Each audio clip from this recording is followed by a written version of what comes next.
Can you tell me your name and a little bit about yourself? Yes, so my name is Dr. Tiffany R. Harris, the mindset architect for limitless success. And for the past 10 years, I have been able to travel the world speaking on stage in over 40 different countries as a public speaker. I just thank God that I'm also a mindset coach. And so I've been fortunate enough to be a mindset coach and a speaker coach where I have helped countless authors, speakers, entrepreneurs to communicate in a way that's going to land them contracts, clients, and connections. And I'm extremely proud to be the founder of a global women's community called Win Women Empower, where our mission statement is women empowering women to soar, scale, and succeed. When I say domestic violence, what is the first thing that comes to mind?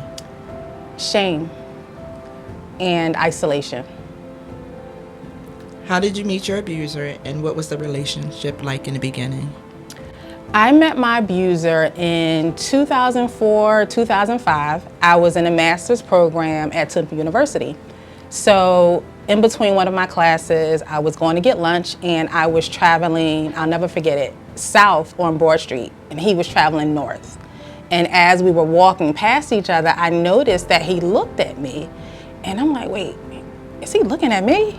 Because somebody who looks like him, they don't look at nobody who look like me, because I always thought that my lips were too big. You know, my body wasn't shaped the right way.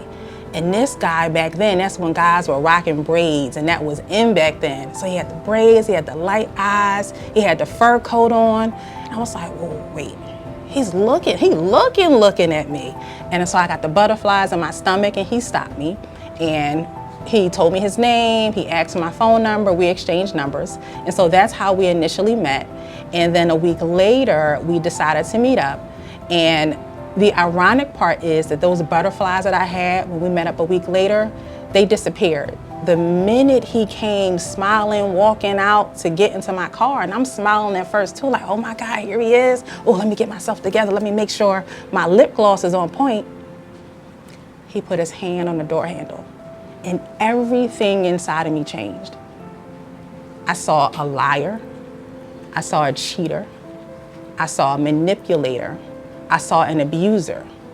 I said, I thought it was just my figment of my imagination. So I said to myself, oh no, come on, get in the car. And from that day, we were tight like glue and you couldn't separate us. If you feel comfortable, would you be open to talking about an experience that you had with domestic violence with this partner? Yes. So one of the experiences was a night. So what I found out is that he sold drugs. And so once I found that out though, I was already deep in, he was already providing for me financially. So against my better judgment, I overlooked it. And so one particular night he said, listen, we're gonna go do something tonight. And just tell me whatever I tell you we're gonna do, you're gonna be down for it. So I said, okay, not knowing what we were about to do. So he pulls up on a block in Northeast, right near off of Cottman Avenue. And he says, park right here, turn the light off. Turn the lights off in the car and you just sit here and wait. And I said, well, what are you about to do? He said, the car up there, they think that I'm just coming to deliver drugs, but I'm going to rob them. And you're going to be the lookout person and a getaway driver. I said, but I don't want to do that. He said, you don't question me. All the things that I've been doing for you and you're gonna question me? And with my head down, as I'm looking at my hand painted red from the blood that's dripping like a faucet from my lip. And all I can hear was his voice. You'll never get anybody like me.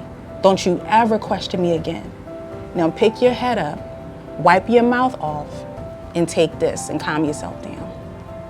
So not only was that an experience of domestic violence, that was the day that I went from smoking weed every day to popping pills and drinking syrup every day. Were there times that you questioned if what you were experiencing domestic violence? So that's an interesting question. So I didn't question if I was experiencing domestic violence because unfortunately growing up, I saw my father abuse my mother. So I knew what the physical abuse looked like. Now what I did question was the mental and emotional abuse. So back then I didn't recognize that as abuse. So even before he was physical, the words, the mental manipulation, That's what I question, is whether or not that was abuse. Were you afraid to leave that situation? I wasn't afraid to leave him because of what he would do. I was afraid to leave the comfort. I was afraid to leave the money that he was giving me. I was afraid to leave the lifestyle. I was afraid of eviction. I was afraid of my car being repossessed. Because at that time, I was a graduate student at Temple University, getting my master's in social work, and I wasn't working. So I was foolish back then. I didn't recognize that God is the ultimate provider. So I looked at this man as a provider. So I was afraid to leave, because if I did, how would my daily needs be met? What resources or support system help you get out of? You know, I had to get back to the basics. I had to get back to what I had always known. My mother raised us in the church, took that thumb and wiped our mouths every Sunday to clean us up. So it was prayer. I had to get back to the basics. I had to get back to prayer. I knew there came a time that the only person that was going to save me was God. And I can recall this was a night after we partied, we popped pills, we drank syrup. He abused me again because I questioned him about cheating on me. He was pulling my spark plugs out of my car. Anytime I just asked him a question. And I realized, like, God, this is not the life that you have for me to live. Now, while I grew up in the church, I felt like I couldn't talk to God because I was a misfit, because I was disobedient. And so I pushed past those thoughts and feelings. And I remember back then I had a 2004 Focus. And I rode through the back streets coming from the Northeast, like down Tacony. And I said, well, God, I need your help. I need you to help me get out of this, and I can't do it on my own. Not even knowing if God was going to hear me. And as soon as I turned the radio on, I heard Dietrich Hatton's song, God Still Hears a Sinner's Prayer. And I just wept. You're talking about a waterfall cascade of tears. So the first resource before I talk to anybody else, I talk to God. From your perspective, what does healing from domestic violence look like? From my perspective, healing from domestic violence looks like first accepting that it's happening, not being in denial. It also looks like forgiving your abuser, and I have forgiven him, and even forgiving myself. Forgiving myself for going back, forgiving myself for not asking for help, forgiving myself for tolerating that, just forgiving myself for not loving myself. What has your healing journey looked like since leaving? Wow. Freedom. It looks like loving every single inch and part of me that I didn't love, right?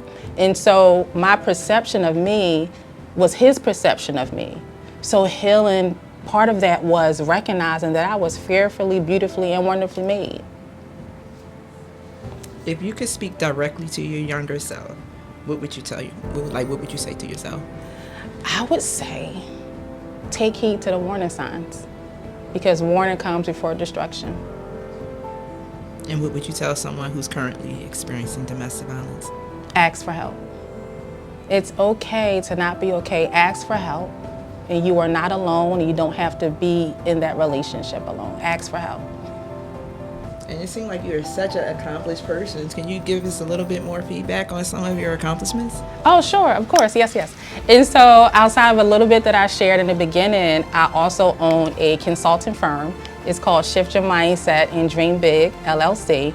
And that was critical for me because I understood the power of mindset. And so people always ask me, well, what kept you in the abusive relationship, right? And one of it was my mindset. It was the limiting beliefs that I had about myself. And so it wasn't until I shift my mindset that I was able to begin, in addition to praying to God, that I was able to begin to move forward and get out and dream big.